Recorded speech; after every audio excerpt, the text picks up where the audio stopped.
യെശയ്യാ 17 അധ്യായം. ദമാസ്കസിനെതിരെ. ദമാസ്കസിനെ കുറിച്ചുള്ള അരുളപ്പാട്. ദമാസ്കസ് ഒരു നഗരമല്ലാതാകും, അത് നാശകൂമ്പാരമാകും.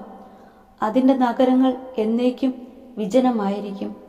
അവിടെ ആട്ടിൻകൂട്ടങ്ങൾ മേയും, അവ അവിടെ വിശ്രമിക്കും. ആരും അവയെ ഭയപ്പെടുത്തുകയില്ല. എഫ്രായിമിൻ്റെ കോട്ട തകരും, ദമാസ്കസിൻ്റെ രാജ്യം ഇല്ലാതാകും. സിറിയയിൽ അവശേഷിച്ചവർ ഇസ്രയേൽ മക്കളുടെ മഹത്വം പോലെയാകും. സൈന്യങ്ങളുടെ കർത്താവാണ് ഇത് അരുളി ചെയ്തിരിക്കുന്നത്.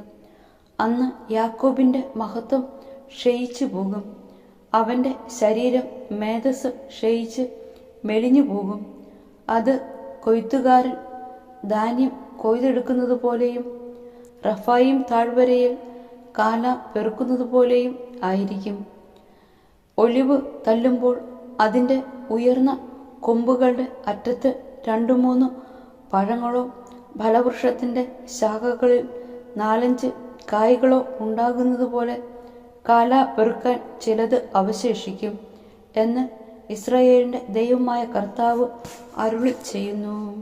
അന്ന് ജനം തങ്ങളുടെ സൃഷ്ടാവിനെക്കുറിച്ച് ചിന്തിക്കുകയും ഇസ്രായേലിൻ്റെ പരിശുദ്ധനിലേക്ക് തങ്ങളുടെ കണ്ണുകൾ ഉയർത്തുകയും ചെയ്യും.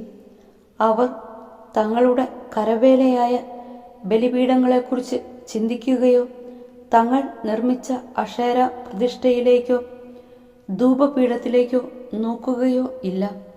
അന്ന് അവരുടെ പ്രബല നഗരങ്ങൾ ഹിവ്യരും അമോര്യരും ഇസ്രയേൽ മക്കളുടെ മുൻപിൽ ഉപേക്ഷിച്ചു പോയ പട്ടണങ്ങൾ പോലെ വിജനമായി തീരും.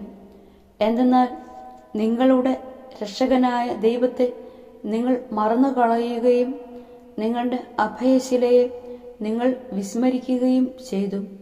അതിനാൽ നിങ്ങൾ തോട്ടങ്ങൾ നട്ടുപിടിപ്പിക്കുകയും അന്യദേവന്മാർക്ക് വേണ്ടി തണ്ട് കുത്തുകയും നടുന്ന ദിവസം തന്നെ അവ മുളയ്ക്കുകയും ആ പ്രഭാതത്തിൽ തന്നെ അവ പൂവിടുകയും ചെയ്താലും ദുഃഖത്തിൻ്റെയും അപരിഹാര്യമായ വേദനയുടെയും ദിനത്തിൽ അതിൻ്റെ വിളവ് നശിച്ചു പോകും.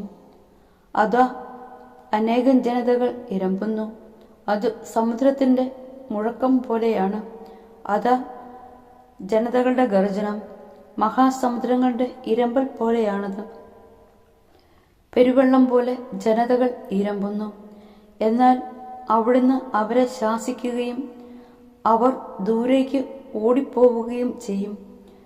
മലകളിൽ കാറ്റത്ത് പറക്കുന്ന വൈക്കോൽ പോലെയും കൊടുങ്കാറ്റിൽ പാറുന്ന പൊടി പോലെയും അവർ ഓടിക്കപ്പെടും. ഇത് സന്ധ്യാസമയത്ത് ഭീകരത. പ്രഭാതമാകും മുൻപേ അവർ അപ്രത്യക്ഷരായിരിക്കുന്നു. നമ്മെ നശിപ്പിക്കുന്നവരുടെ ഓഹരിയും നമ്മെ കൊള്ളയടിക്കുന്നവരുടെ വിധിയും ഇതാണ്.